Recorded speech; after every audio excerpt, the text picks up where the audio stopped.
president think he's won? Destroy him! Hello, unicorns. I am back with my April wrap-up, and I don't want to keep you in any more suspended anticipation, figuring out what books I've read. So let's just jump right into it. For April, one book, one series had me in a chokehold. For the first 2 weeks of April, I read nothing but The Wandering Inn. I've read 5 volumes. That's half the series already. Half the series, and the series is standing at 8 million words. That's 4 million words. 4 million words that I read. Now, let me tell you something. I don't know if I like this series. I tell you just that. I don't know if I like this series. First of all, it's too long. Too many words. I mean, some chapters did not need to happen, but then I get it. This series started off as a web novel. No, it is still a web novel, and each chapter is released weekly. So if I read it like on a weekly basis, maybe I would have digested the information slowly and could have appreciated the story more. But I binged it. I binged 5 volumes. I binged more than 4 million words within a 2-week period. Okay, I was addicted. Let me tell you how addicted I was. Okay, the only time I was not reading this book in those 2 weeks was when I was sleeping. When I was on the toilet, I had my earphones on. I had it on my phone. Okay, doing the do when I'm reading the book. Okay, when I'm at work and I'm meant to be answering the phone calls, you know, cause I got customers calling me, talking about where's my delivery. Oh, I ordered this product, I can't find it, and I'm like, oh, okay, let me search that for you. Let me look into that for you. Give me a moment. Put them on hold. I'm at work. They're on hold for 15 minutes. I'm reading the book. I'm reading the book because I got to know what happened. Okay. Now this is why I'm saying I don't know if I actually like this book. Only because it's slice of life. It's a slice of life fantasy. It's a portal fantasy where people from our world come to this fantasy world and they are trying to survive. I don't like this book because the idea of them trying to survive, I don't see it. They've come to this world and they're just living in it now. They're not trying to find a way out. Or if they are, it's taking too long for me to see that progress of you actively trying to find a way out, okay? Second reason why I don't think I like this series, okay? The author made the decision to explicitly say there are no black people in this world. Why? Let me explain this to you. In this world of The Wandering Inn, we have got lizard people, you know? They're descended from drakes or dragons or whatever. We've got ant people. Okay, to our ants. We've got gnomes that look like hyenas. We have other type of fantasy people. We've got goblins. We've got fairies, and we've got humans. Now, why would you have to make the choice to say, in this fantasy world, where the countries of our world of Earth do not exist, you made the conscious decision to say that the humans all resemble European whites? That the humans must descend from the Caucasus region, aka they're Caucasian, aka white. Like, why? Why can't you make a black girl reading the book, imagine that she's the main character who's black? So then every description you give me in this book, I have to disregard and make up my own, okay? Because you ain't gonna get me reading the book when there's no black people in it. And that's how I felt until I realised there's one black character that stands out, but this black character isn't human. It's a stitched person, and they say that her skin is made up of different materials that she sewed together. So that's the only person of colour. No thank you, no thank you. I was immediately put the book down, and an hour later I picked it up because I had to know what happened. So that is to say, the writing in the book, when they bring up the descriptions, I'm ignoring it, but I'm still addicted to the story. I want to know. It's easy to read. It's easy to devour. So that was my first 2 weeks of April. Wandering, volumes 1 to 5.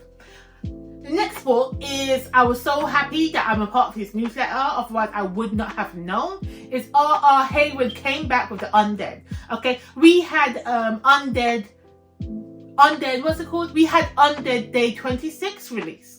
Read that. It was too short. I needed more. But R.R. Hayward, the legend that he is releasing 8 books this year, back to back. So far, I have read Undead Day 26, 27, 28. Okay, I read all of that in April back to back. That was enough for me. I enjoyed it. And now I know in May he released 29 and 30, and the 31 is just round the corner. So we are getting books. We are getting stories. So R.R. Hayward, if you don't already know, now you know, go read him. Okay? Undead is amazing. So if you don't know what the Undead is about, it's basically Shaun of the Dead, but more serious. Still comedy, but more action. Okay? And it's about this guy called Harry, who was a Tesco's worker, Tesco's night manager. Zombie apocalypse break out, and he's just trying to survive. He's trying to survive, and he's finding people along the way while he's trying to find a cure to save the world, basically. That's basically all you need to know. You know, it's comedy, it's hilarious. Favorite character in the whole of the Undead series has got to be Dave. The next book I read, because I'm trying to read a non-fiction book a month. So my non-fiction pick for April was The Secret Barrister. Now, what can I say about The Secret Barrister? Did I enjoy it? No. It was kind of forgettable. Now, I find if you are the type of person that wants to learn about the UK justice system, about the criminal prosecution services, about how people are reprimanded, this is a great book for you. This is the type of book you read to educate yourself. Now, I was coming off the high of reading The Rager, which got me sucked in, and I thought, oh, I want to know more non-fiction books. So I read this. It didn't suck me in. It didn't read like I was reading a court drama. It read like I was gaining information, and I didn't like school. I don't like to study. I didn't like to learn about the justice system this way. I do feel like if this interests you, the writing in it is good. It flows slow. I mean, I finished the book. I didn't pull it down, but now I'm trying to think what happens, or just information given. Is that it went through one ear out the other? I can't tell you. And I think the only reason I picked up this book was because I like watching legal dramas. Now, the majority of legal dramas I watch fall into two categories. Either they're a US legal drama, or they're a Korean drama. I needed more British legal dramas. So I want to know more about the British legal system. And I thought this book was it, but this book wasn't it for me. Okay, I gave it a 3 stars because it had useful information, but it just wasn't for me. The next book we have is Black Pearl. Now, Black Pearl follows a brother and sister who are con artists, and they con men. Their sister seduces men, and they con them out of their possessions and their money. Now, their antics has drawn the attention of a cartel boss who hires them to seduce some man to steal a painting that the cartel boss wants. Now, that premise alone got me hooked. The reason I picked this book up because it's set in the 90s, early 2000s, and I'm a 90s baby till I die. You know, so I was already invested. But I did not like this love story. I was not invested in the love story, and the reason being they fell in love too soon. Okay? So by chapter 2, there's a fly in this goddamn house. This is why I hate the summertime. This is why I hate spring. You leave the window open and the flies find their way in. God damn it. Anyway, I like the plot of the story. I like the fact that this story was set in the early 90s, noughties. It was set around that era, and it was giving me that vibe. I didn't like the love story. I didn't like how the love story developed. It was too soon. So you need to make me believe that this girl has been seducing men left, right, and centre to steal their stuff. But by chapter 3, she's already head over heels in love with this man. I don't care if he's a Jamaican, smooth, criminal type of man. Come on now, girl. Have a backbone. Take a little bit of while to get your panties wet for you to drop down for it. You know? I didn't like it. I didn't feel it developed. The story, apart from that love story, the actual meat of it, the con artistry, you know, the deception, I enjoyed that. But I didn't love the book.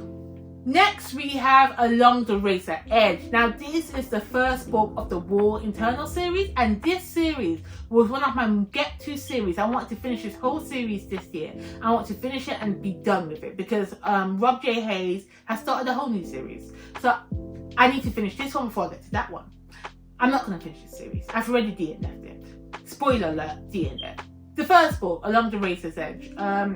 Great book, enjoyed it, loved it, okay? It gave me everything I needed it when I needed it. This is a framing narrative, so you get the main character, I think her name is Ineska. She's telling us the story when she's already old and grown and has already killed a whole bunch of people and is like already a queen bee bitch. Now, from book 1, we see her when she was 16 in prison and how she escapes this prison. And what I liked about this story is that the narration of it, we're hearing the story when she's older, so she would drop some gems. Like, if I had known this was an evil man, I wouldn't have done this. Or if I had known doing this action would cause so-and-so to happen, I wouldn't have done it. So we're picking up these breadcrumbs and knowing what's going to happen, and it's getting me anticipated to read the rest, to find out how these events developed. You know, I was invested. I enjoyed book 1. I started book 2. The left it. I didn't like it. I don't think I'm going to continue the series. But I would say go read book 1. If you like book 1, try it. I don't know. It wasn't for me. Maybe it wasn't for me right now. I'm not too sure. So the next book I read is This Could Be Us by the one and only Miss Kennedy Ryan. This is the second book of the Skyline series, the first being Before I Let Go. So this book follows Yasmin's friend Soledad. Now, I'm going to just give you a spoiler right now. This book was not a 5-star read for me. I did enjoy it, but I'm too petty of a person to give this book 5 stars. Now let me tell you why. Let me tell you why this book brought out the petty in me. Number 1, Soledad. This ain't a spoiler for a book. You find out in the beginning. Her husband is a no good childhood charlatan, okay, that's been stepping out, dipping out and doing it with whoever she can see and meet. And he ends up going to prison for embezzlement. Okay, that's it. That's the story. Okay, so you're telling me in this book, Soledad, the main character, she finds out her husband's a no good dirt. Okay, but she doesn't want to get revenge. I get it. Be the bigger person. You're being the bigger person. You're moving on with your life. Okay, but you had the opportunity to do more damage to this man, but you said let it go. No, I can't get behind that. I wanted more for you. I wanted more revenge for you. And I can't be mad on your behalf and you not do nothing about it. Okay? So that's why it dropped half a star. So it went from 5 to 4.5. You know, that's just me being paid. Number 2, the love interest. Now, don't get me wrong. Judas, is his name Judas? Judah? Judas or Judah? I forgot his name. But, okay. He's a perfect main character. He's a perfect male main character.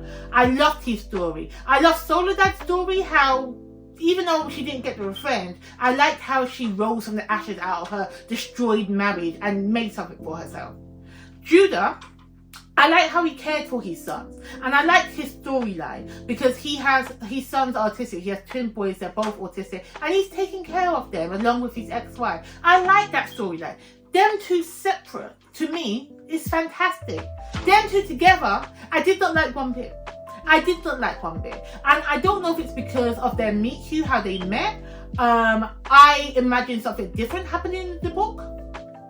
Now, I don't think this is a spoiler, but I'm just going to tell you because it didn't happen. This didn't happen. This is what I imagined to happen, okay? So, Judah, he's the one that finds out that Soledad's husband is embezzling money. You know, so when I found that out at the beginning, I put the book down and I make imaginations in my head what's going to happen. So in my head, Judah and Soledad are going to work together to bring down her husband. You know, she's going to be doing some sneaky shit, and they're going to be sneaking around behind his back trying to investigate him. And by them doing that, that's how they fall in love and they realize, hold on a minute, I actually like you. You know better than my ex-husband, whatever. That didn't happen. At the beginning, she blows up the whole shit. And they go their separate ways and they don't talk for a year, okay? And next you know, they're bumping into each other and they're getting feelings for each other. It was kind of insta-lovey at first because they saw each other and flirted a bit. But I wanted a bit of, what am I looking for? Maybe enemy to lovers or a hate to lovers relationship because she shouldn't have liked him. I don't know. I just wanted more angst, more. It was too easy, in my opinion, for them to like each other. It was too easy for them to get together, you know? There were barriers, but the barriers they overcame it too easy, and I didn't think they worked hard enough, my opinion. So I dropped another star. That's why you get a 4 star, because I'm petty and I wanted more. And also, pause, think I said this already, actually. But she didn't take the revenge. She did not take the revenge. When she found out about, I don't know if this is a spoiler. When she found out that this man still got money hidden away somewhere, and she just said, oh, I'm going to let it go. No, you don't. No, you don't. I don't care if you're doing good for yourself and you and your daughters are living their best life. You can't make this man get out of prison and think he's won. Destroy him. Sorry, it's just me being petty. He's got 4 stars. Now, the disappointment of the month. The book that I should have known it wasn't for me. I should have known, but I had high hopes. Was Spellbound. Now, I read the author's first series, of a series. But I read the author's other book. It was The Final Strive. Loved The Final Strive. I haven't read The Battle Drum. I'm waiting for the 3rd book to come out. Then I'm going to binge the series. But I read The Final Strive. Loved The Final Strive. Spellbound came out. It's about fairies. Black fairies. Now, I know me. I hate this whole uprising of the fae. Every book got fae in it now. I don't like it. It's not a trope I like. But black fairies. I'm going to read it. I read it. I didn't like it. Let me tell you why. The book felt unfinished. The book felt like her first draft. The book felt like, oh, I have this idea. This character's going to go to A to B to C to D and then it's going to end. So what we read is A, B, C and D and then it ended. And we didn't get the in-between. Okay? We didn't get the development. Okay? We didn't get enough plot progression or character development. We just got bullet points. That's what I felt. Let me give you an instance. They have this magic system to do with some drum magic. You beat the drum and it expels a type of force. As you can tell me trying to explain it, it was not explained in the book. Now, I get you got hard magic systems and you got soft magic systems. I get that. But you needed to give me more to let my imagination go. All I imagine is that badoop, badoop, badoop, and something happens. Please, I needed more. That was a very interesting aspect of your book, and you decided not to develop it further. Annoyance. Also, there was romance in this book. There was romance between, so let me just show you what this book about. It's about 2 sisters. One has been banished, the other's gone off to find her. So one sister has a romance with another female character that they meet in the woods. The other one has a romance with one of the army, one of the sister subordinates, whatever. They felt forced. The romance felt forced. The romance didn't flow naturally. I felt like, oh, I'm writing a fable. It must have romance in it. Let's make these couples get together. I wasn't rooting for anybody. I love a will they, won't they. I wanted anticipation, okay? I wanted strife and struggle. It just felt, oh, they have to get together, so they're together, okay? The last part that annoyed me is that there's a prophecy in this book that right at the beginning, one of the sisters gives the general, who's also her sister, gives her prophecy that you're going to find glory to the west. So the general sister goes off to war. There's no fighting to be had. So she goes, oh yeah, my sister gave me a prophecy. Let's go to the west or the east or whatever she said. Go. She goes there and that's like the catalyst for the book. But it's just so simple. It's not... how do you say it? It just felt like a plot device. It just felt like, oh, I need to get this character here so I can banish her. But it was a bit stupid, you know? It wasn't believable. It felt like a cheap plot device that was used, okay? And that's why I say this to say it was a good concept. They had good bones, okay? You had good fantasy creatures. You had a lore system that could have been interesting, but it was not developed. Okay, halfway through reading this book, they're in some forested area, I think, or they're in the desert.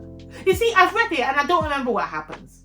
It's so annoying because I should love this book, you know. So I don't think I'm going to continue this book 2. No, I definitely won't continue this book 2. Next book I read, which was a surprising read, which is something that I thoroughly enjoyed, was Jamila Green Ruins Everything. Now let me tell you what this book is about. So this book is crazy. This book has a crazy synopsis, okay? So we have our main character, Jamila Green. She is a Muslim. She is an author. She wants to be able to become a bestseller, you know? So she has an arch enemy, nemesis from secondary school, high school, who has become a bestseller because she went to a war-torn country and got kidnapped, and she wrote a memoir about it. So Jamila is jealous about this fact. So for Jamila to get her blessing, she goes to the mosque and speaks to her imam and says, look, I want to be a bestseller. What do I have to do to get some good luck to become a bestseller? And her imam, what's his name? Ibrahim. Ibrahim is the imam, and he goes, you need to do something good. So both Jamila and the man go out on the street and says, let me do something good for a homeless man. Let's give him some food, give him somewhere good to leave. Something happens, and then turns out this homeless man is trying to recruit Ibrahim into this terrorist organization. Ibrahim then gets kidnapped and gets sent back to this terrorist organization, and then Jamila is just like, you know what, this is my fault. I got my man into this situation. So for me to get my good graces, for me to get my good brownie points, let me go save him. So instead of her, well, she did call the police, didn't she? And that's the reason. Anyway, so she decides to go off and infiltrate this terrorist organization to save her imam. This book is absolutely ridiculous, but in the best way. I mean, everything that happens in it, all the situation that happens, it could have been avoided if Jamila just sat her ass at home and not been jealous, you know. But it had to happen to have a book, then we would have a book in it. So if you think about it, so in this book, the stakes are high.